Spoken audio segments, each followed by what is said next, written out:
Berikutnya rekan sosiologi, kita akan memasuki materi kelima dari serangkaian materi sosiologi kelas 10. Materi kelima ini lebih tepatnya adalah materi sosiologi bab 4 tentang lembaga sosial. Yang pertama tentunya kita akan mulai dari hakikat lembaga sosial. Apa yang dimaksud dengan lembaga sosial? Lembaga sosial merupakan sistem nilai dan norma yang telah melembaga dan diserap dalam kebiasaan hidup warga. Sistem norma ini ditujukan untuk mengatur hubungan antara warga masyarakat agar dapat berjalan dengan tertib dan teratur.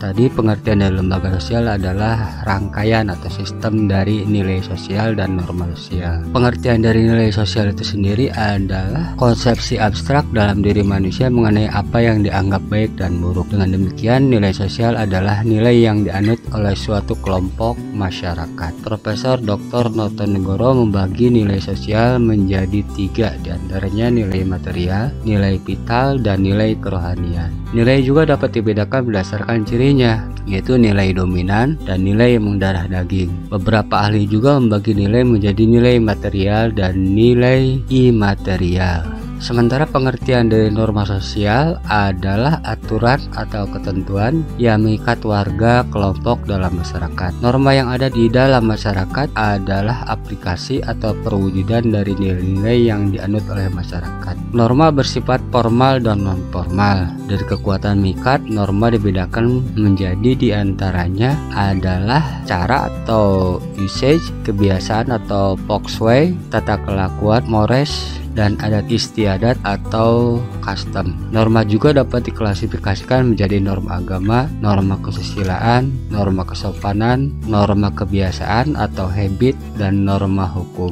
Lembaga sosial dipandang sebagai suatu bentuk cara hidup dan bertindak yang mengikat. Pelanggaran terhadap norma atau aturan dalam lembaga akan dikenakan sanksi sesuai dengan tingkatannya. Untuk memfungsikan sekumpulan norma atau gagasan perilaku itu, setiap lembaga sosial memiliki beberapa asosiasi atau organisasi. Sementara proses pembentukan lembaga sosial atau proses pelembagaan sebenarnya berawal dari sejumlah nilai yang telah terinternalisasi sehingga membentuk norma. Norma-norma membentuk sistem norma atau lembaga sosial. Proses ini disebut pelembagaan atau institusionalisasi. Proses timbulnya lembaga sosial dapat diklasifikasikan dalam 2 cara, yaitu secara tidak terencana dan secara terencana. Lembaga sosial memiliki karakteristik atau ciri-ciri tertentu yang membedakannya dengan sistem norma yang bukan lembaga sosial. Di antaranya, lembaga sosial memiliki simbol tersendiri, memiliki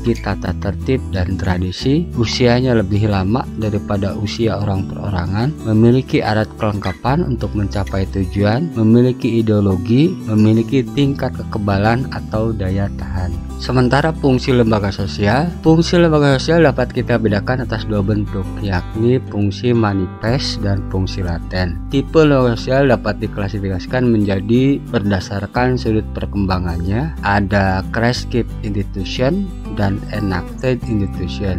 Berdasarkan sudut sistem nilai yang terima, ada basic institution dan subsidiary institution. Berdasarkan sudut penerimaan masyarakat, ada approved atau sanctioned institution dan unsanctioned institution. Berdasarkan sudut penyebarannya, ada general institution dan restricted institution. Berdasarkan sudut fungsinya, ada operative institution dan regulative institution. Adapun jenis lembaga sosial diantaranya ada lembaga keluarga, lembaga pendidikan, lembaga politik, lembaga ekonomi, dan lembaga agama. Peran dari lembaga sosial. Norma sosial berfungsi mengatur perilaku anggota masyarakat. Norma tumbuh melalui proses sosialisasi yang dilakukan oleh lembaga sosial yang bertujuan agar tercipta sebuah keteraturan sosial. Penyimpangan sosial. Proses sosialisasi menghasilkan konformitas dan perilaku yang menyimpang atau tidak sesuai dengan norma dan nilai dalam masyarakat disebut sebagai perilaku nonkonformis atau perilaku menyimpang atau deviant behavior. Penyimpangan dapat dibedakan menjadi penyimpangan primer dan penyimpangan sekunder.